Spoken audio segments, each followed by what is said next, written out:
What's up, everybody? Funnel Doc here. In today's video, we're going to be going over how to make a button scroll to any section or row or even element using ClickFunnels 2.0.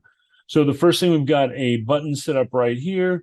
And then down below it, we've got a actual product checkout. So if we want it set to that section, you go first to the green, you go to code, you go to the title right here. And instead of section, you'll change this to order or whatever you want it to be. And then you hit update. So then you come up here to the actual button itself.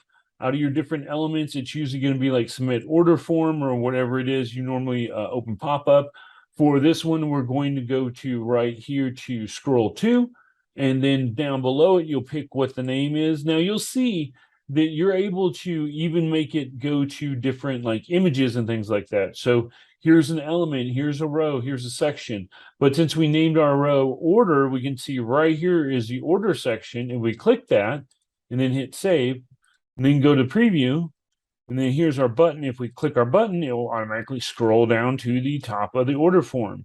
Now that's if you want it to be higher, you might want to go down a little bit farther or even put like a divider somewhere if it's not going far enough, or readjust your page because it will usually bring it to about the middle of the page. So that is how you make a button scroll. See you in the next video. Thanks.